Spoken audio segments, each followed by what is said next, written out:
Merci beaucoup de votre présence. Nous sommes très heureux de vous accueillir ici dans les locaux de TNP Consultant, avec qui Tessie est donc partenaire régulier, et notamment sur ce sujet, sur les sujets de KYC. Nous allons aujourd'hui avoir le plaisir de vous dérouler une présentation sur un sujet qui est assez pointu, puisque finalement on va parler dans le monde du KYC. Je ne vais pas vous faire l'affront de vous réexpliquer ce que c'est que le KYC, la LCBFT et toutes les réglementations auxquelles vous êtes assujettis.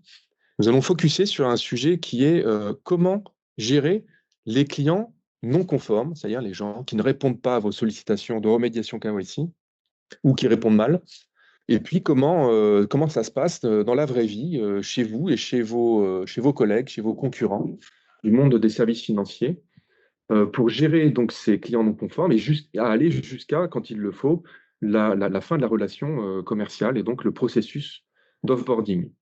Alors, je vais aller directement et rapidement à l'étape d'après, c'est-à-dire nous présenter. Alors, je me présente tout d'abord, je suis Jean-Christian Valette, je m'occupe du marketing sur les banques, sur le marché des banques dans la société Tessie. Et je suis accompagné aujourd'hui d'Alexandre Quay et de Akil Pierali, que je laisse se présenter. Bonjour à tous, Akil Pirali, donc directeur associé chez TNP Consultant en charge des activités banque de détail. Et j'ai eu l'occasion, moi, d'intervenir sur différentes missions autour du KYC et puis d'animer aussi pas mal de sessions de notre club KYC. On aura l'occasion d'y revenir. Donc, c'est aujourd'hui l'occasion de vous présenter voilà, une partie des travaux qu'on a pu mener dans le cadre de ce club. Et bonjour à tous, je suis Alexandre Roquet, donc je suis directeur du marché banque chez Tessie. Donc je m'occupe d'animer la relation commerciale auprès de nos clients du marché bancaire.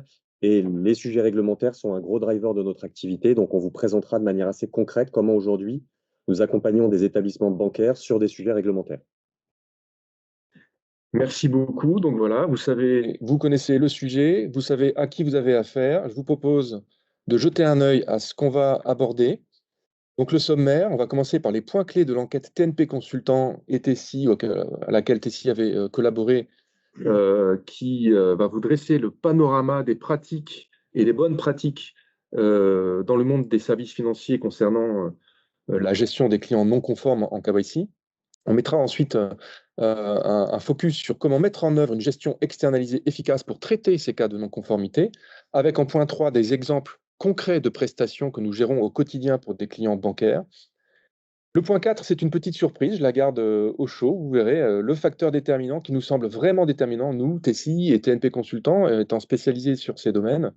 On a des choses à dire quand on voit comment se passent concrètement les prestations de gestion du KYC en général. Et puis, on aura une session de questions-réponses, mais n'hésitez pas à nous interrompre tout au long de ce webinaire. Si vous avez une question, on n'est pas trop, puisqu'on est sur un sujet assez pointu, donc profitons-en. N'hésitez pas à nous interpeller soit à l'oral, soit via le chat du webinaire.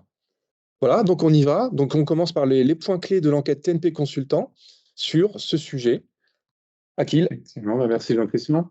Avant de rentrer dans le détail de l'enquête qu'on a pu mener et puis des résultats qui en sont ressortis, il était important pour nous de rappeler un peu le processus global du KYC en démarrant aujourd'hui, enfin les banques en tout cas ont démarré, et je pense qu'aujourd'hui les phases de remédiation sont plutôt sur la fin, mais elles ont démarré par une analyse préalable de leur clientèle. Est-ce que des clients étaient complets? Est-ce qu'on avait des pièces? Est-ce qu'on avait des données sur ces clients-là, ce qui a permis déjà de se dire qu'il y avait un certain nombre de clients voilà, qui n'avaient pas besoin de traiter, qu'il y avait quand même une majorité des clients qu'il fallait revoir en remédiation. Pour ça, deux options, soit l'option, j'allais dire, faire en interne, s'appuyer sur son réseau, ce qui permet aussi d'avoir une meilleure relation avec son client, parce que généralement, c'est un conseiller qui connaît, donc s'appuyer sur une remédiation via le réseau. Ou alors, notamment quand on a besoin d'aller plus vite pour répondre aux exigences du régulateur, et s'appuyer sur ce que nous on appelle la remédiation plateforme. Concrètement, s'appuyer sur des acteurs comme Tessie pour externaliser toute ou partie de cette phase de remédiation, avec la capacité à avoir à la fois des self-care qui existent déjà, une capacité de notification, de relance par courrier, voilà, par appel téléphonique, et puis surtout à avoir des hommes et des femmes derrière capables d'analyser les dossiers, et donc un vrai gain de temps et d'efficacité pour les banques qui sont passées par une remédiation plateforme. Une fois qu'on a fait le gros de notre remédiation, finalement, le client il peut avoir 3 statuts. Dans l'idéal, il est conforme, tout va bien, et donc il va ensuite poursuivre sa vie en revue périodique. On va le revoir périodiquement en fonction de son profil de risque. Il se peut que le client, on lui accorde une conformité, ce qu'on appelle nous avec dérogation, c'est-à-dire que c'est un client, par exemple, qui vient de se faire voler son justificatif d'identité, sa carte d'identité, donc il ne peut pas déposer sur la plateforme sa dernière version de pièce d'identité. Par contre, il a bien le récépissé de plainte, il a le document de la préfecture comme quoi son nouveau document est en cours d'édition. Donc, on va accepter les documents de ce client en se disant qu'il va falloir quand même un moment revoir ce client rapidement pour avoir sa bonne pièce. Donc, c'est ce qu'on appelle une dérogation qui sera provisoire, qui devrait normalement amener le client à se mettre conforme rapidement une fois qu'il a sa pièce. Et puis, ceux qui nous intéressent aujourd'hui, les clients non conformes, finalement, c'est des clients qui soit n'ont pas répondu du tout, voilà, ils ont, j'allais dire, boycotté les actions de remédiation. Ils ont soit répondu en partie, mais on voit qu'il y a beaucoup de clients qui s'arrêtent à certaines étapes, soit parce qu'ils ont la crainte de donner quelques infos en pensant que ça peut être du phishing, soit parce que c'est des documents qu'ils ont du mal à produire. Ça concerne plutôt le justificatif de revenus, donc c'est vraiment sur l'activité où on sent que ça bloque. Parfois, lorsqu'on a besoin de remettre à jour le domicile, où c'est des documents qui peuvent être compliqués à produire, notamment si on est sur le cas d'héberger, etc. Ou alors des clients qui ont fait tout le parcours et qui ont donné des pièces, mais finalement qu'on ne peut pas accepter parce que périmées, parce que ne correspondent pas à ce que le client déclare, etc. Bon, ces clients-là, c'est ce qu'on va voir aujourd'hui. On va leur appliquer en fait plusieurs étapes. Première étape, on va appliquer ce qu'on appelle des mesures restrictives. L'idée, c'est de les faire réagir. S'ils ne réagissent pas, on va soit les clôturer, soit les passer en gestion extinctive, et on rentrera dans le détail de ces mesures-là juste derrière. Je vais passer, ouais.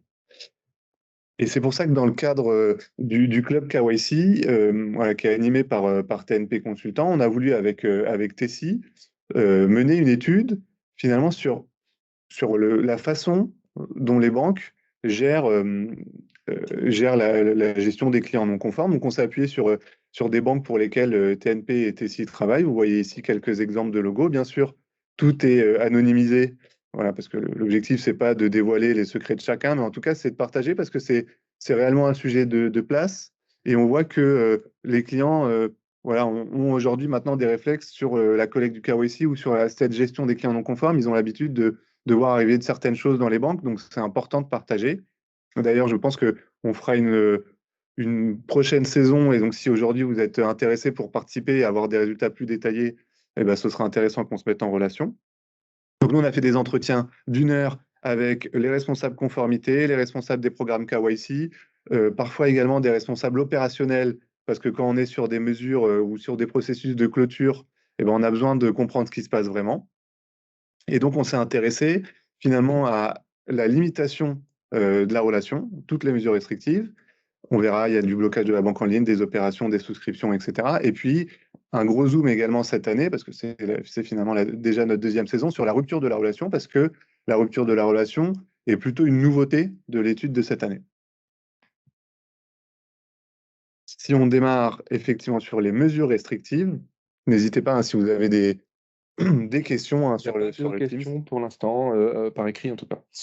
Les mesures restrictives, ce qu'il faut savoir, c'est que le principal objectif pour les banques, c'est déjà de limiter l'extension de la relation, parce que c'est bien une demande des régulateurs, c'est de ne pas continuer normalement à avoir une relation d'affaires avec un client qui est non conforme. Donc avant d'arrêter toute relation, déjà on se dit qu'on arrête d'étendre la relation. Donc pas de nouveaux produits, pas de nouveaux services. Et puis le deuxième objectif, c'est de faire réagir, donc d'inciter le client à l'issue d'une remédiation ou d'une revue qui peut être non conforme. Ça, c'est important de le préciser également, ces mesures-là et ces process de rupture de relation. Finalement, contrairement à la remédiation qui est éphémère, ces process-là vont être plutôt pérennes et vont continuer dans le temps. Donc, c'est important de développer des mesures qui vont être efficaces. Ils vont s'appliquer à l'ensemble des clients, high risk, medium risk, low risk. On verra qu'il y a parfois des subtilités. On peut également considérer que c'est des mesures qui peuvent s'appliquer à des clients type client particulier, personne morale, des clients qui sont actifs, mais on peut également les appliquer à des clients qui sont inactifs, même si forcément le taux de réactivité sera moins important. Et ce qui est important à noter dans le cadre de cette deuxième saison de l'étude, c'est qu'on est sur un taux d'industrialisation. Quand on dit industrialisation, c'est rendre ces mesures-là, j'allais dire informatiques, applicables informatiquement, qui est beaucoup plus élevé. Là où la saison dernière, on avait plutôt 10% d'industrialisation, on passait beaucoup par les procédures. Aujourd'hui, c'est vraiment le SI de la banque qui permet d'appliquer ces mesures. Si on démarre la première mesure que les banques appliquent, parce qu'elle fait beaucoup réagir, et on voit qu'elle est beaucoup appliquée, hein, à hauteur de 60% par les banques qui ont participé à cette étude. Donc, je rappelle, un banque traditionnelle, banque en ligne, voilà, mélangée. L'idée, c'est finalement de bloquer l'accès à la banque en ligne. Donc, on va voir qu'il y a des différences. Certains acteurs bloquent totalement la banque en ligne. Donc, on arrive, on a une page bloquante et on ne peut pas aller plus loin. On est obligé finalement de faire son parcours de mise à jour du KYC. Certains sont un peu plus light et permettent quand même la consultation du solde et quelques fonctionnalités de sécurité, par exemple la mise en opposition des moyens de paiement de la carte ou le blocage temporaire de la carte. Effectivement, en cas de fraude, ça peut être utile. Sur ce blocage de la banque en ligne, ce qui est important à savoir, c'est que c'est surtout l'idée d'être très incitatif. Et pour ça, pour aller encore plus loin, on a noté que souvent, voilà, les acteurs du secteur financier appliquaient, en tout cas notifiaient le client 15 à 30 jours avant, soit par des emails, soit par des SMS. Mais ce qu'on note souvent, c'est une popine sur la banque en ligne qui prévient en disant il vous reste 10 jours, 15 jours avant d'être bloqué. Et ça fonctionne très bien parce que le client est informé de la date à laquelle il va être bloqué, donc il réagit avant d'être bloqué pour s'éviter des soucis. Ce qu'on note là-dessus, c'est quand même, je disais tout à l'heure que certains acteurs laissent la consultation du solde. On voit que de plus en plus, on va vers un durcissement, donc vers une page vraiment bloquante sur ce canal-là pour aller chercher un maximum de réactivité de la part des clients. Les deuxièmes mesures, et en fait, on peut les voir ensemble, c'est blocage des opérations et blocage des souscriptions. Là, on estime, en tout cas les répondants estiment que 90% appliquent ces mesures-là. En fait, c'est naturel parce que ça répond pleinement aux directives des régulateurs de la CPR notamment, de ne pas étendre la relation. Donc là, on va bloquer les souscriptions. Certaines banques bloquent sur l'ensemble des produits, c'est la majorité des acteurs qui font ça. D'autres bloquent uniquement les produits qui vont être importants, type les crédits. Mais dans la majorité, voilà, on va chercher le plus simple, on va tout bloquer. Et pareil, sur les opérations, on va limiter les opérations qui sont à la main du client, donc les nouveaux virements, certains prélèvements, ou les nouveaux prélèvements et les retraits. L'idée à ce stade, c'est pour l'instant de gêner le client dans sa relation avec la banque et donc de ne pas permettre de nouveaux actes. Pour autant, j'allais dire, sa banque au quotidien continue de fonctionner. S'il a des virements qui sont déjà programmés ou des prélèvements qui ont l'habitude de passer, ceux-là ne sont pas forcément bloqués. Si on zoome sur le fonctionnement, le temps que ça s'affiche, effectivement, aujourd'hui, on note que ce sont des blocages qui sont plutôt réalisés de façon informatique, qui s'appuient soit sur les CRM des banques, soit sur vraiment les outils de production, pour bloquer à partir du moment où le client est topé comme non conforme.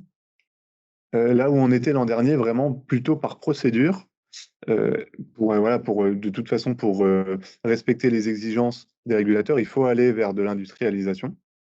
On va encore avoir des mesures qui sont appliquées par procédure, selon les marchés, selon les outils. Quand on est sur un faible volume d'opérations de souscription et que le coût de l'industrialisation coûte cher, on va continuer à travailler par procédure.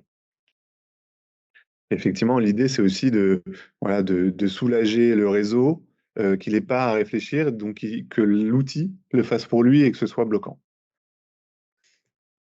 Une fois qu'on a appliqué ces deux mesures-là, si le client ne réagit toujours pas, on va sûrement aller vers encore une étape, j'allais dire encore plus sévère, qui est le blocage des moyens de paiement. Donc on voit bien qu'il y a moins d'acteurs qui appliquent cette mesure-là, hein, moins de la moitié. Deux options là-dessus, soit le blocage du moyen de paiement en cours de vie, donc notamment sur la carte. On peut décider que le premier du mois suivant, la carte sera bloquée. Donc là, très important, il faut notifier le client parce qu'il peut y avoir des enjeux juridiques et surtout, on va dans l'expérience du client, ça peut être très gênant de se retrouver bloqué du jour au lendemain à la station essence, au supermarché. Donc vraiment important de notifier, on voit que tout le monde le fait. Mais là, en fait, on voit que les banques se positionnent un peu plus, c'est sur le blocage du renouvellement de ces moyens de paiement, parce que finalement, là, on laisse le temps, déjà le client sait que sa carte arrive à échéance, et puis on lui laisse le temps de réagir, et finalement, il n'a pas entre les mains une carte qui ne fonctionne pas. Et dernière étape, ultime étape, finalement aujourd'hui peu appliquée et plutôt sur des clients risqués, c'est le blocage des comptes. Parce que là, finalement, ce qu'on se disait sur la carte, si on bloque la carte du jour au lendemain, il se retrouve bloqué. Le blocage des comptes, il n'y a pas de bon moment pour le faire, donc ça va tomber, ça risque de tomber en tout cas à chaque fois au mauvais moment pour les clients. Et là, on peut potentiellement le mettre en risque, soit dans son quotidien, soit face à des créanciers, type les impôts, type distributeurs d'énergie, loyer, etc. Donc c'est pour ça que c'est plutôt réservé déjà aux clients qui ont eu l'ensemble de ces mesures qui n'ont pas réagi, plutôt des clients risqués. Et on voit aussi que les banques l'activent déjà sur les clients inactifs. Ça permet de sécuriser ces clients-là et de pas aller forcément plus loin. Et l'applique peu sur les clients actifs ou en tout cas de façon très réfléchie.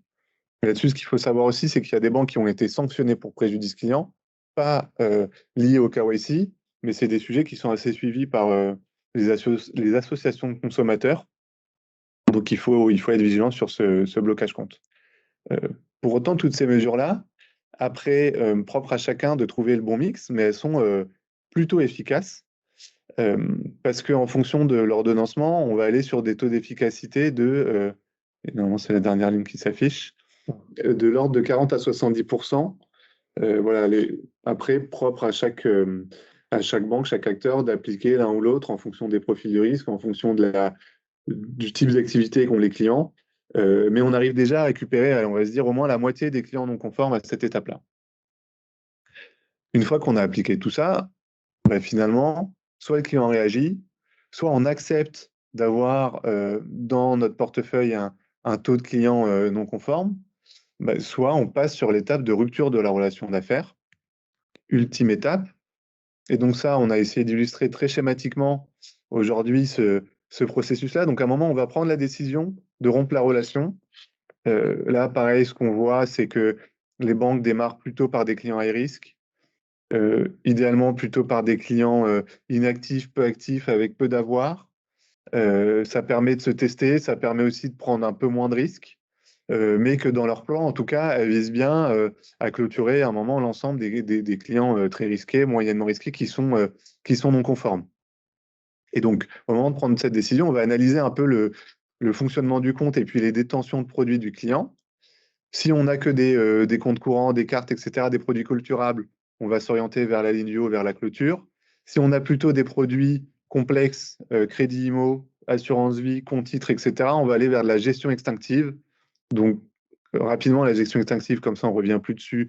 Après, c'est d'encadrer la relation avec ces clients-là, de déjà clôturer un maximum de produits qu'on peut clôturer. Par exemple, le client a une assurance vie, un livret A, on clôture le livret A, on conserve l'assurance vie, on limite les opérations sur cette assurance vie au maximum. Et dès que le client nous dit qu'il veut clôturer son assurance vie, hop, on passe en clôture. En attendant, il est encadré et c'est ce qu'on appelle la gestion extinctive. Et sur la clôture, assez normé comme processus. On va notifier le client une première fois en lui disant vous êtes non conforme, attention, prochaine étape, la clôture. Ensuite, on lui envoie la lettre de clôture, on appelle également la lettre AJ60, donc en recommandé, on lui laisse 60 jours pour réagir. Et puis, s'il n'a pas réagi, on passe directement à la clôture. L'idée à chaque fois sur ce cycle-là, c'est que le client réagisse et qu'il se remette en conformité, parce que pour la banque, l'intérêt, c'est pas de dégrader son portefeuille client et de perdre du PNB, donc c'est vraiment de faire réagir le client. Et sur la clôture, donc vous verrez le bandeau du haut ne change pas, et donc on a 3 slides, une première sur le process, puis l'organisation, puis les outils. Donc là, pareil, objectif, là, c'est vraiment de limiter le risque LCBFT. Il y a une question, je crois. Oui, ouais. Oui, je crois que c'était sur sur le crédit. Les crédits, peut-on aussi limiter les actes de gestion? Effectivement, c'est pour ça que c'est un des produits qui est compliqué. On voit que certaines banques font le choix d'aller comment dire, faire payer les mensualités du crédit sur un compte externe, donc une autre banque. Ça permet déjà de fermer le compte courant, etc. Euh, Après, oui, je pense qu'on peut s'interroger en se disant si le client veut rallonger la période du crédit, veut temporairement arrêter le crédit, etc. On doit pouvoir faire des choses. Encore une fois, ce qui est important, c'est que ces capacités-là doivent être notées dans les conventions de compte, dans les conditions générales des produits, pour que la banque soit en capacité, voilà, de bloquer au moment où le client veut mener ces types d'actes de gestion. Mm. Bon, bien sûr, après, on peut toujours l'inciter sans vraiment appliquer la mesure en disant bah, aujourd'hui, je ne suis pas capable de faire votre acte, il faut me donner les documents. Et si vraiment le client insiste et que ce n'est pas prévu dans les conventions, bah, on sera obligé de laisser passer l'acte. Mais donc, on ne va pas aller jusqu'à annuler, revenir sur le crédit qui est en cours. Non, non, parce que c'est vraiment pas l'intérêt de la banque. Ouais. La banque a vraiment besoin de recouvrer ses avoirs. Donc non, c'est effectivement le crédit et l'assurance vie, c'est les cas les plus complexes sur la rupture de relation. Ce qui est intéressant, c'est que le crédit, on sait qu'il y a une date de fin. Donc, on peut l'encadrer. L'assurance vie, c'est plus compliqué parce que potentiellement, voilà, le client peut continuer à garder son assurance vie, mais on peut, par exemple, bloquer Les versements les versements. complémentaires. Donc, je disais, vous allez retrouver le bandeau en haut qui est commun à l'ensemble des sites qu'on va présenter. On voit que les banques appliquent quand même, enfin, que 70% des banques interrogées là, appliquent cette mesure, vont jusqu'à la rupture de la relation sur des clients particuliers, personnes morales, plutôt sur des clients à risque. Et qui réserve ce sort à 5% grand max, 1 à 4% de leur portefeuille client. En fait, effectivement, on se rend compte que ce qui est acceptable à la fin des fins, c'est de gérer 5% de clients non conformes dans son portefeuille. C'est un peu le standard que se sont autorisés les banques. Et par contre, mesure très efficace, on voit que quand même au moins un client sur deux réagit à la lettre à 60 jours et à ce moment-là partage les données, les documents pour se mettre en conformité, pour éviter d'aller vraiment jusqu'à la rupture. Donc, sur le processus, plutôt concentré sur les risques élevés, très élevés. Ce qu'il faut avoir en tête, c'est ce qu'on disait, c'est qu'il y a potentiellement nécessité de revoir vos conventions de compte pour que le motif KYC soit clairement explicite comme motif de rupture à l'initiative de la banque, que c'est une approche voilà, qu'on va combiner avec des mesures, qu'on va également regarder avec des clients, sur les clients non conformes KYC, mais également avec d'autres process. Il y a d'autres process sur lesquels on va faire de la clôture de compte, hein, des contentieux, de l'équerre, etc. Que ça nécessite d'avoir une relation renforcée à ce moment-là avec le client. Déjà en termes de notification, si le client appelle, il faut être capable de le rassurer, de savoir qu'on est en procédure de clôture, de savoir ce qu'il faut faire pour arrêter cette procédure. On va voir que les banques, selon leur organisation, mettent plus ou moins de temps à clôturer les comptes parce qu'effectivement, aujourd'hui, ce n'était pas une activité clé pour les banques et ça passait souvent en deuxième rideau. Et que ce processus de clôture, c'est pour ça qu'il faut le voir dans sa façon, de façon globale. Il peut aussi s'appliquer à des clients conformes rentrant en relation récemment parce que certaines banques autorisent un peu de latitude sur l'entrée en relation. Et si le client ne fournit pas les données nécessaires, ils vont aller ensuite le remettre dans ces processus de clôture. Voilà, si on passe à la slide suivante pour voilà, échanger sur l'organisation, on va voir que finalement, là, il y a pas mal de disparités voilà, dans les répondants du panel. Certaines vont s'appuyer sur des équipes conformité ou des équipes programme. D'autres vont s'appuyer sur directement des back-office. Finalement, on voit que c'est souvent quand même un mélange des deux et que chacun a besoin d'intervenir à un moment du processus. Euh, une, une majorité, en tout cas la moitié des banques font appel à des équipes dédiées parce qu'il y a du flux, donc des équipes dédiées, on va pouvoir voilà, voir juste derrière que ça peut être de l'interne ou de l'externe, mais en tout cas, il y a besoin de renforcer ces équipes-là. Il y a surtout besoin de bien piloter la clôture parce que c'est un sujet clé, il ne faut pas qu'il y ait de loupés, ça remonte assez vite sur voilà, au niveau direction générale ou dans la presse, donc il faut savoir exactement ce qu'on fait. C'est pour ça qu'il y a beaucoup aussi d'indicateurs clés qu'on va ressortir issus de la remédiation de la revue, d'autres qu'on va créer, mais notamment intéressant de savoir combien on en envoie en clôture, combien sont réellement clôturés, combien se mettent en conformité. Ça, c'est très important. Et ce qui est important, c'est aussi ce qui est à droite, là, les mécanismes d'exception. la clôture, on ne va pas pouvoir l'appliquer à tout le monde, donc c'est important d'avoir à chaque étape du processus ce qu'on appelle des mécanismes d'exception. Donc le client se met conforme, hop, tout de suite on arrête le processus, on détecte que c'est un PPE, on va le traiter différemment, une personne politiquement exposée pour ceux qui n'ont pas cet acronyme voilà, dans leur banque. Si c'est un client sous gel des avoirs ou sous sanction, pareil, on va appliquer un traitement différent. Donc à chaque étape, il faut qu'on se réinterroge sur l'état du client pour ne pas se louper. Et surtout, surtout, on voit qu'il y a un pilotage très renforcé, côté opérationnel, notamment avec des team leaders qui sont assez proches de leurs équipes, parce on se pose souvent des questions sur ces étapes-là, et c'est important d'avoir de l'accompagnement pour les équipes qui réalisent ces process de clôture. Et puis finalement, en termes d'outils, je déroule un peu vite, mais n'hésitez pas, hein, si vous avez des questions. Finalement, on va voir que les banques, en fait, par nécessité, adoptent une approche hybride. Pour certains cas de clôture, on va être sur des approches industrialisées, j'allais dire les cas passants. On voit qu'il y a beaucoup de robots qui sont mis en œuvre, donc du RPA, pour aller clôturer les cas simples, un compte courant avec une carte bancaire, un chéquier, et qu'on va être sur des approches plus manuelles quand on est sur des typologies de clients avec de la détention plus importante. On disait le crédit, l'assurance, de l'épargne, des assurances moyens de paiement spécifiques, des options, virements internationaux, etc., où le robot ne va pas pouvoir faire tout seul. Euh, voilà. Effectivement, les banques s'interrogent aussi, en tout cas, ça interroger sur le fait de faire cette activité en interne ou de l'externaliser. Finalement, on est voilà, quasiment à l'équilibre. Et c'est là qu'interviennent des acteurs comme Tessie. Exactement. Et c'est important surtout de s'appuyer sur des acteurs. C'est pour ça que nous, on aime beaucoup discuter avec Tessie sur ces sujets, des acteurs qui ont l'habitude de ces process de rupture avant même le KYC, parce que finalement, il y a déjà des réflexes importants à avoir.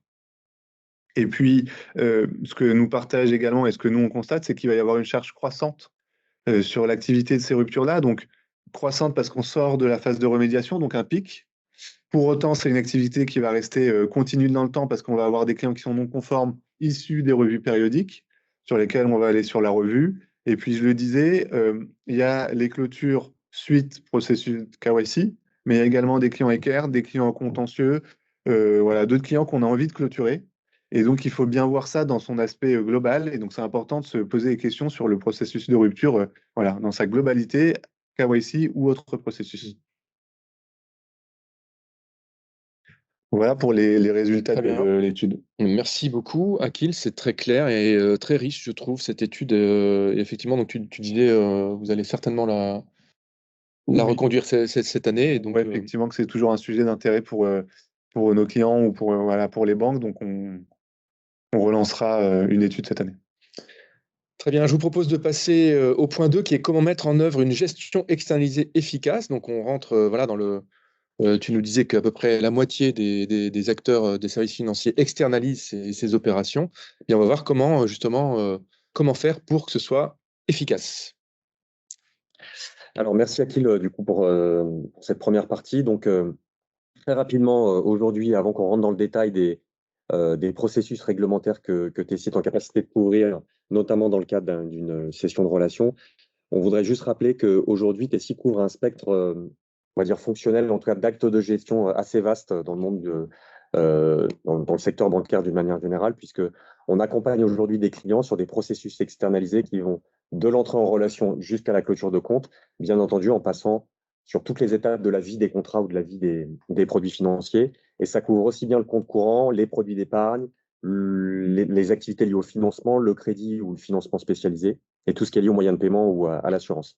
Et donc, on a cette capacité de déployer des équipes spécialisées qui vont pouvoir aider et accompagner les équipes de nos clients de manière ponctuelle dans le cadre d'une campagne ou d'un stock de dossiers à traiter, ou au long cours dans le cadre d'un processus externalisé pérenne. Voilà en 2 mots. Et bien entendu, le réglementaire drive une grosse partie de notre activité aujourd'hui, puisque il y a une pression qui est de plus en plus forte sur les établissements bancaires sur ces sujets. Donc, Tessie, c'est quoi? C'est cette expertise humaine, donc la capacité à déployer des équipes, mais aussi des assets technologiques qu'on va pouvoir positionner sur nos chaînes de traitement pour permettre, comme le disait Akil, de faciliter la vie de vos clients pour envoyer les documents, les informations nécessaires pour la mise à jour de leur dossier, traiter après ces retours de pièces de manière automatisée, en automatisant par exemple le contrôle des documents, faisant de l'extraction automatique sur les pièces, de l'interrogation de base externe, etc. Et également la capacité de doter les équipes back-office d'un outil, d'un orchestrateur qui va vraiment permettre de pouvoir gérer la vie du dossier pendant toute la phase d'instruction, avec un système de relance automatique, etc., etc. Donc, en fonction des besoins de nos clients, on vient positionner soit l'un, soit l'autre, soit les deux. Hein, on a des établissements bancaires qui nous ont sollicité dans le cadre de campagnes de remédiation et qui avaient besoin et d'un outil et d'expertise humaine. Donc, on est en capacité de déployer les deux assez rapidement.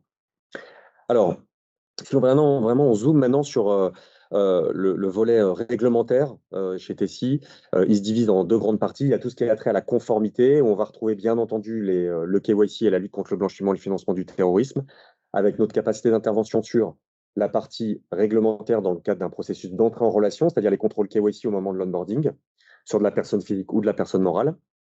Et puis, la revue du contrat dans le cadre de la revue périodique ou de la recertification des comptes. En fonction du niveau de risque de vos clients, vous avez une obligation d'aller collecter les pièces, mettre à jour les dossiers avec une fréquence qui peut varier. Donc, c'est des choses qu'on peut également faire. Et bien entendu, le sujet qui nous occupe aujourd'hui, c'est comment on peut déployer des équipes spécialisées pour traiter les cas non conformes liés à un problème d'ordre réglementaire conformité. Donc, on va faire un zoom là-dessus, sur ce processus en particulier aujourd'hui. On est également en capacité d'intervenir sur tout ce qui est transaction monitoring. Donc, quand un client va faire une utilisation non conforme de son compte ou de ses moyens de paiement, ça va générer de l'alerting. On va pouvoir traiter ces alertes. Idem, toutes les alertes type PPE, GDA, voilà, sur des choses qu'on peut également imaginer. Et puis, le deuxième volet, c'est la partie fraude. Vous avez des clients ou des prospects fraudeurs. Et ben, c'est aussi des choses que Tessie est en capacité de traiter avec des équipes dédiées, où on va intervenir pour bloquer en fait bloquer l'utilisation du compte, venir intervenir tout de suite en fait sur le compte du client si on détecte une anomalie ou un cas de fraude avéré, que ce soit par exemple deux adresses IP différentes qui se connectent simultanément à l'espace client, ça va générer une alerte, on va intervenir sur le compte du client. Voilà, des équipes et des technos aussi. Et des technos, qui servent à générer ces alertes. Exactement.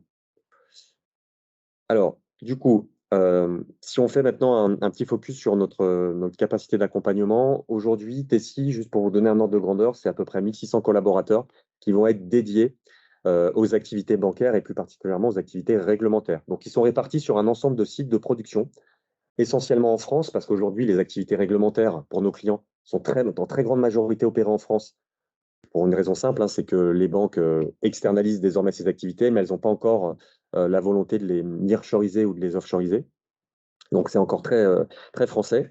Et on a des centres spécialisés dans ces activités-là, donc avec des capacités de déployer des équipes opérationnelles très rapidement pour accompagner nos clients ponctuellement ou de manière plus pérenne sur un dispositif externalisé, avec une logique front-to-back. Ça, c'est important de le rappeler. Ce n'est pas uniquement du back-office, c'est qu'on peut être en contact avec vos clients directs pour aller les solliciter, les relancer, collecter les pièces. On sait qu'en fonction de la structuration de votre base client, vous avez des clients qui peuvent effectivement avoir uniquement un compte courant ou des clients qui peuvent avoir des très gros encours. Donc, l'approche commerciale vis-à-vis de ce client pour le remédier n'est pas la même. Donc, cette capacité à déployer des équipes qui vont pouvoir vraiment s'adapter à votre contexte et à votre typologie de client. On va faire un zoom maintenant de manière un peu plus rapprochée sur un processus à proprement parler. Mais avant de rentrer dans le détail d'un processus externalisé, on voudrait rappeler quels sont un petit peu les prérequis nécessaires à l'externalisation d'un processus réglementaire chez un opérateur comme Tessie. Donc, en synthèse, l'externalisation d'un processus, il doit respecter quatre grandes étapes clés. Il y a tout d'abord, bien entendu, de définir le périmètre du processus à externaliser. Aujourd'hui, on va parler, bien entendu, d'un sujet réglementaire dans le cadre d'une clôture de compte, mais il faut bien borner le processus à externaliser, tout simplement pour que nous, derrière, on puisse identifier les bons profils à positionner sur la prestation. Il va être nécessaire de communiquer une idée de volumétrie à traiter. Alors, soit un stock, dans ce cas-là, c'est un stock fini, on sait combien de temps, combien de personnes il va falloir positionner sur la prestation, ou alors un volume régulier, c'est-à-dire mensuel, que le client va nous confier. Et aussi, un point qui est important, c'est d'être en capacité de nous indiquer, grosso modo, la DMT. Ce qu'on appelle DMT, c'est durée moyenne de traitement. Combien de temps un analyste va prendre pour clôturer un compte simple, pour intervenir sur tout le processus de clôture. un client high risk, un client medium risk, etc. En fonction de ça, on va dessiner un dimensionnement qui sera affecté à l'exécution de la prestation. C'est la deuxième étape. Ce qui sera aussi nécessaire, c'est de définir les SLA, donc tous les indicateurs qualité, délai nécessaires à la réalisation de la prestation pour notre client. La troisième étape va passer par la formation des équipes. Donc, Tessie met à disposition des équipes qui sont déjà formées au processus de nos clients, de la formation IOBSP, ça peut être sur tout un tas de sujets réglementaires. En revanche, nos collaborateurs ne maîtrisent pas forcément des outils spécifiques de la banque. Donc, quand on parle de formation, c'est formation aux outils de la banque et éventuellement aux spécificités du processus de gestion de la banque, puisque chaque banque va avoir un processus qui peut varier. Donc, l'idée, c'est de former l'équipe pour qu'elle soit tout de suite opérationnelle. En général, c'est une semaine, 10 jours de formation. On va envoyer le manager et 1 ou 2 analystes en formation chez nos clients, ou nos clients viennent chez nous pour former les équipes. Et après, la formation est dispensée au reste de l'équipe. Et le dernier volet, c'est le chantier technique, puisque en général, on accède aussi aux outils du client à distance depuis nos centres de production. Donc, il faut prévoir une ouverture de flux pour permettre d'accéder aux outils de la banque à distance. Donc, tout ça, mis bout à bout, ça prend en général à peu près 1 mois. Les chantiers sont bien entendu parallélisables.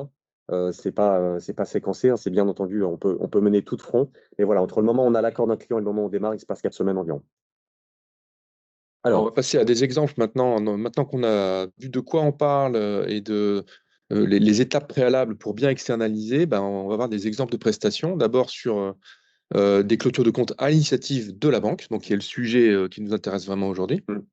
Exactement. Donc, aujourd'hui, Tessie accompagne des clients dans le cadre d'un processus de clôture de compte, donc à l'initiative de la banque et selon différents motifs de clôture. On va parler bien entendu des motifs réglementaires, mais on intervient sur d'autres types de motifs. On est intervenu dans le cadre de processus de clôture pour des clients de manière ponctuelle, par exemple des clients qui ont quitté le marché français, qui avaient un stock de clôture important à réaliser, ou des clients qui nous confient effectivement cette activité au long cours, parce que elle va avoir une base client qui grossit de plus en plus. Donc, mécaniquement, le volume de clôture va augmenter aussi. Et puis, il peut y avoir aussi un changement de stratégie aussi auprès de certains établissements qui vont décider, par exemple, de clôturer certains comptes, par exemple les comptes inactifs, ce genre de choses, donc qui souhaitent l'externaliser chez un acteur comme Tessie. Donc, aujourd'hui, sur les processus de clôture à l'initiative de la banque, on intervient majoritairement sur 3 types de motifs. Le premier, bien entendu, le motif réglementaire. Donc, quand un client est jugé non conforme, c'est-à-dire le KYC n'est pas à jour, on va intervenir sur le processus que présentait Akil tout à l'heure, donc sur l'ensemble des actes de gestion nécessaires pour, à terme, aboutir sur la clôture du compte. Donc, ça va être déjà de notifier le client. Donc, il y a les pop-ups sur l'espace client, il peut y avoir un courrier ou un email envoyé, on peut faire de l'appel sortant.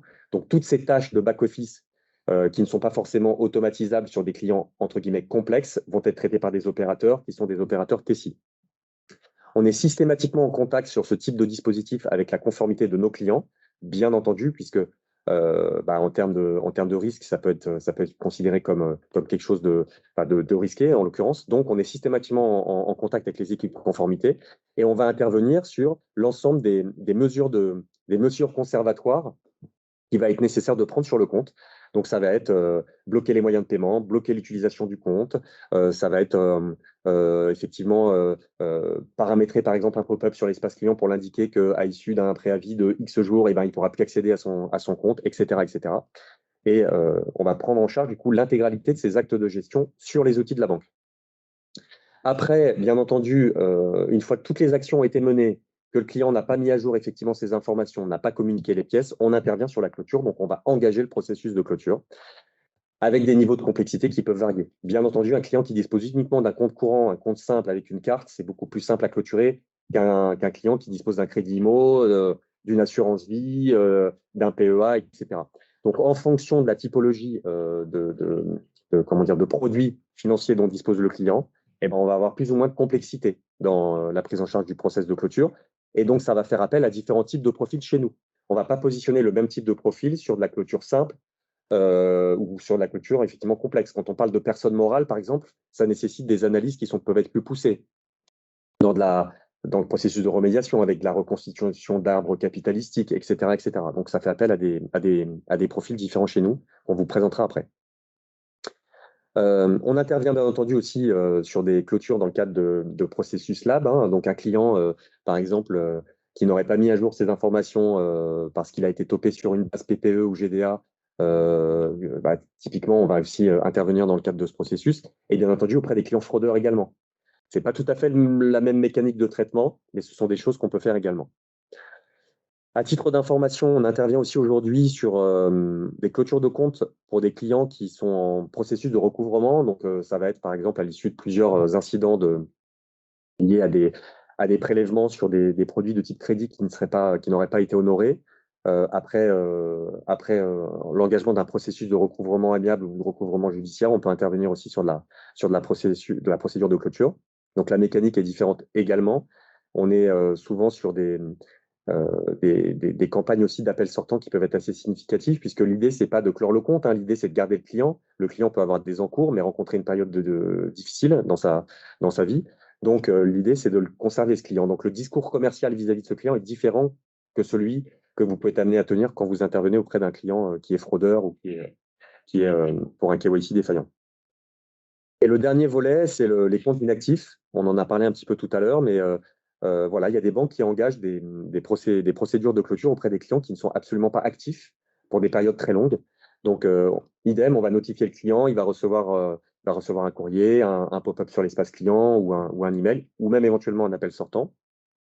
Et on considère qu'à l'issue d'une période, d'un préavis à définir en fonction du souhait de la banque, on engage le processus de clôture qui va être également différent en fonction de la typologie de produit dont le client est en détention. Donc voilà, on intervient également sur ce périmètre-là. Donc au global, ce qu'il faut retenir, c'est que tout entre guillemets est possible. Vous pouvez vous appuyer sur vos équipes internes. Chez Tessie, on peut intervenir de manière ponctuelle pour traiter un stock ou au long cours pour un processus externalisé de manière pérenne. Et en fonction de la complexité du processus, l'idée étant de positionner des profils qui peuvent varier. À titre d'information, on est intervenu aussi sur les clôtures à l'initiative du client, qui peuvent être également pour motif réglementaire, hein. Donc, le client a été notifié par courrier ou peu importe le canal employé que son dossier n'était pas conforme, qu'il fallait qu'il nous envoie des justificatifs pour mettre à jour son dossier client. Il ne l'a pas fait et donc il engage également, lui, de par sa propre initiative, une volonté de clore le compte. Et donc, c'est des choses qu'on peut être amené à traiter aussi. Donc, le processus est un petit peu différent en termes de gestion pour les back-office derrière. On va faire des contrôles qui peuvent varier, mais la mécanique reste peu ou prou la même. Et on va intervenir également avec des équipes spécialisées qui vont pouvoir traiter ces actes de gestion. Je ne l'ai pas dit tout à l'heure sur le processus précédent présenté, mais ce qui était très important de rappeler, c'est que comme on est quand même sur des processus d'ordre réglementaire, donc qui peuvent nécessiter a posteriori un contrôle de l'ACPR, on va systématiquement documenter toutes les actions qui sont faites sur le dossier du client, que ce soit dans nos outils ou dans les outils de la banque. Ça permet quoi? Ça permet a posteriori, quand un dossier est contrôlé, si le client n'a pas répondu, d'avoir un audit trail et de pouvoir justifier de toutes les opérations qui ont été faites sur le compte en disant voilà, le compte a effectivement été clôturé, mais on a sollicité différentes fois à plusieurs reprises le client avec différents canaux, il n'a pas répondu. Donc, effectivement, à l'issue de 5 ou 6 notifications, on décide de clore le compte et la CPR verra bien que vous avez fait votre best effort pour pouvoir mettre à jour le KYC du client. C'est un point important, hein. Ouais. Et ce qui est intéressant sur la clôture initiative du client, c'est qu'on a noté dans notre étude qu'il y a aujourd'hui un acteur du secteur qui propose à la dernière relance aux clients de dire soit vous nous donnez les pièces, soit de vous-même, vous pouvez demander la clôture du compte. Et ça accélère du coup les processus. Alors, en général, comme le disait Akil tout à l'heure, les clôtures simples, les clôtures à l'initiative du client, ce qu'on constate aujourd'hui chez les banques, c'est qu'elles sont automatisées ou en partie automatisées quand c'est des processus relativement simples.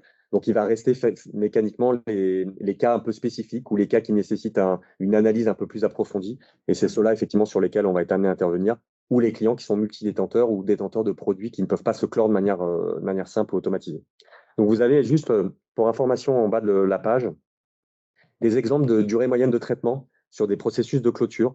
C'est ce qu'on constate aujourd'hui sur des productions externalisées. Ça peut vous donner une idée aujourd'hui de combien de temps passe un collaborateur pour prendre en charge une clôture de compte. Très bien. Alors, un point qui est très, très important, quand on est sur les clôtures à l'initiative de la banque, on le disait tout à l'heure en préambule, c'est qu'on va constituer un dispositif, vous allez nous communiquer vos DMT. Ce qui est très important aussi, c'est de nous communiquer vos modes opératoires.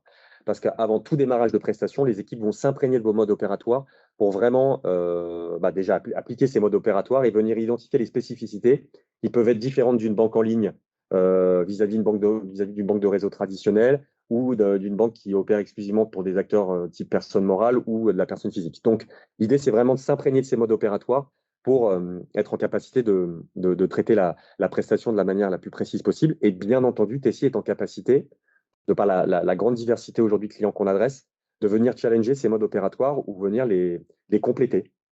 Voilà. Là, vous avez un exemple, bon, c'est un exemple qu'on a évidemment anonymisé. Vous voyez juste à titre illustratif l'ensemble, je crois que c'est 68 pages donc de ce type de documents avec lesquels on doit travailler, quoi. Exactement. Vous voulez rajouter quelque chose avant de passer Non, à la surprise? Il n'y a pas de questions. Non. Est-ce qu'il y a des questions à ce stade? Peut-être tu peux. Oui, on va mettre la caméra ou un grand plan large. Pas de questions écrites. Ok, on continue. Donc le facteur déterminant qui peut tout changer. Alors, j'aurais envie, si on avait eu le temps, de faire un tour de table, mais on peut pas. Donc on va pas vous faire languir. D'après tout ce qu'on vient de vous dire, il y a quand même beaucoup de fois, on a parlé de externaliser, beaucoup de fois on a parlé d'opérateurs, voire d'hommes et de femmes. Et effectivement, c'est ce qu'on voulait vous dire, c'est quel facteur discriminant peut tout changer. Vous voyez sur cette slide, on a l'habitude de dire dans l'informatique, hein, souvent les bugs, le problème d'un bug se trouve entre la chaise et le clavier. C'est un petit peu le même raisonnement. En fait, ce qui est important, vous avez des procédures qu'on vient de voir, et des outils qu'on a évoqués pour faire des clôtures de compte. Vous avez évidemment tout le matériel, hein, chaise, clavier. Et puis, là où se fait la différence, c'est l'humain. C'est l'humain parce que c'est lui qui va avoir le client, qui va traiter les opérations. Et donc, Alexandre va vous donner quelques indications sur ce sujet. Voilà, c'est effectivement, ça peut paraître assez simple, mais effectivement, la notion de profil est essentielle sur des processus comme ceux-ci, parce que on va être sur des processus qui sont réglementés, donc qui sont soumis à des contrôles d'autorités tierces. Ça peut être la CPR ou ça peut être même la conformité interne de la banque. Donc, ça nécessite une rigueur et une expertise avérée. Et puis, bien entendu, on est aussi sur des processus pour lesquels on va être amené à interagir avec vos clients. Donc, ça nécessite à la fois une double expertise, à la fois une expertise, je dirais, technique, en tout cas, avec une très bonne compréhension de la réglementation et des enjeux autour de la connaissance client, et également une capacité de s'adresser à vos clients, donc d'avoir un discours qui permette à la fois de rassurer le client en lui indiquant, voilà, aujourd'hui, on est dans un processus de mise à jour du KYC qui nécessite la collecte d'informations, de pièces, etc. Donc, c'est un double enjeu. En plus de ça, il se trouve qu'on vit aujourd'hui dans une période où la fraude est partout. Donc, quand vous vous faites contacter par un opérateur qui vous dit merci de m'envoyer tel et tel document pour mettre à jour votre dossier, il y a mécaniquement une crainte naturelle désormais chez les clients ou chez les clients de nos clients. Donc, il faut avoir cette capacité aussi à rassurer le client, à lui indiquer que non, c'est dans le cadre d'un processus de remédiation. Vous avez déjà été contacté à plusieurs reprises par l'établissement. Je suis le maillon de la chaîne, je vous contacte par téléphone parce que les précédentes sollicitations n'ont malheureusement pas permis de mettre à jour le KYC. Donc, concrètement, comment ça se matérialise chez nous? Ça va être notre capacité à déployer différents types de profils, comme je disais tout à l'heure. Donc, vous avez toujours un superviseur qui est un petit peu le garant de la prestation et qui est le manager au quotidien de la prestation et qui va être le point d'entrée privilégié de nos clients pour le pilotage du projet. Et puis après, en fonction des types de prestations, vous avez 2 voire 3 types de profils. On va dire le profil expert chez nous, qui va être quelqu'un qui va avoir à minima 2-3 ans d'expérience sur des sujets liés au KYC, au réglementaire, à la fraude, intervenu sur déjà plusieurs projets identiques. Une capacité à intervenir à la fois sur des activités de front ou de back-office. Et puis après, vous allez avoir les gestionnaires, on va dire, entre guillemets, sur des profils un peu moins seniors, qui, eux, vont pouvoir intervenir sur les cas, on va dire, les plus simples, où il va y avoir mécaniquement un peu plus de volume et de masse à traiter. Et donc, on constitue des dispositifs à la fois hybrides, avec des profils simples, des profils un peu plus experts, et puis un superviseur, pour vraiment être en capacité de traiter l'intégralité du stock de nos clients. Et on peut peut-être ajouter que c'est une des choses qui distingue Tessie du monde du BPO, hein, du process outsourcing, c'est justement la capacité à aller chercher ce type de profil grâce à des bassins d'emploi qu'on travaille en permanence, aller chercher à monter des équipes très rapidement quand il y a besoin de traiter un stock, par exemple, très rapidement d'aller les chercher, les trouver, les former et les rendre opérationnels Exactement. très rapide. Voilà. Donc, ça me permet de faire le lien avec la slide suivante. Comme je le disais tout à l'heure en introduction, la constitution de l'équipe, c'est 3 étapes clés. C'est bien entendu identifier les profils. Donc, on s'appuie sur notre vivier de compétences internes. S'il y a effectivement besoin, on peut être aussi amené à faire appel à du recrutement. Donc, comme le disait Jean-Christian, aujourd'hui, c'est une trentaine de sites en France, Tessie quand même. Donc, on a une couverture géographique qui est assez dense. Donc, on peut s'appuyer sur différents bassins d'emploi et pas être exclusivement sur l'Île-de-France où on sait que mécaniquement, ces profils sont recherchés puisqu'on est en concurrence avec nos propres clients. Donc, on crée l'équipe, on forme l'équipe, comme je le disais tout à l'heure. Donc, c'est à vos process, à vos outils. Et puis après, vous allez avoir la formation continue de l'équipe. On est en production, on traite vos dossiers. Et au long cours, on va mettre à jour effectivement les processus et les modules de formation dans le cadre d'évolution réglementaire, dans le cadre d'évolution de vos outils, vos procédures, pour être sûr qu'on soit toujours up-to-date pour traiter vos dossiers de manière efficace. Voilà en quelques mots comment on est organisé. Alors, on a un petit peu parlé tout à l'heure en introduction. Donc, Tessie, c'est cette capacité à déployer des équipes expertes, spécialisées. Et ce qui est intéressant aussi, c'est que pour nos clients, en tout cas, c'est la conviction qu'on a, c'est qu'aujourd'hui, l'externalisation, s'appuyer sur un partenaire comme Tessie, c'est aussi un moyen de pouvoir variabiliser les coûts liés à ces dispositifs externalisés, puisque en étant un acteur industriel du BPO, on est en capacité de proposer une tarification à l'acte sur ce type de dossier. Donc, on va vraiment, c'est pas uniquement monter une équipe qui vous est, entre guillemets, facturée quoi qu'il se passe, non. C'est une capacité vraiment à accompagner nos clients dans des projets de type campagne. C'est-à-dire que vous allez avoir une hausse de stock, comme on est sur un prêt à l'acte, on va mécaniquement mettre plus de monde et donc du coup, on va accompagner cette montée de volume.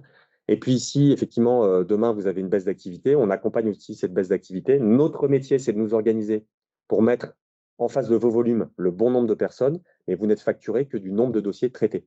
Donc voilà, c'est cette capacité de vraiment variabiliser la facturation. Ça sous-entend en revanche que nos clients sont en capacité de nous envoyer un prévisionnel, plus ou moins engageant, mais pour nous donner de la visibilité afin que nous, derrière, on puisse s'organiser et mettre le bon nombre de collaborateurs derrière. Voilà, et pour finir, alors, bien entendu, on vous donne de la visibilité sur le suivi de la prestation tout au long du projet. Hein. Donc, ça se matérialise par la génération de dashboards pour piloter la production au jour le jour. Hein. Donc, en fonction des niveaux de seniorité de l'équipe, vous allez avoir du coup une vue sur les dossiers simples traités, les dossiers complexes, les dossiers qui nécessitent une expertise particulière. Le superviseur peut faire des extractions et toutes ces données vous sont communiquées selon une fréquence à définir avec vous, soit chaque jour, soit en comité de production hebdomadaire, soit lors des comités de pilotage, bref, peu importe. Ce sont des choses qu'on peut mettre en place très rapidement. Et puis, bien entendu, on monitore aussi les SLA à travers des outils. Donc, le SLA qualité, c'est-à-dire le taux de qualité requis sur chacun des processus, et le SLA délai, c'est-à-dire les dossiers doivent être traités à J+1, à H+6, peu importe. En fonction du type de processus, on va venir positionner des délais de traitement qui peuvent varier, et on vous donne cette visibilité-là au quotidien. Très bien. Merci beaucoup, Alexandre. On arrive voilà, quasiment au bout et on est pile poil dans le timing. On s'est laissé 5 minutes s'il y avait des questions particulières ou générales sur ces sujets ou connexes. Donc, vous avez le micro. Vous pouvez nous poser par oral ou par écrit des questions. Nous sommes à votre écoute.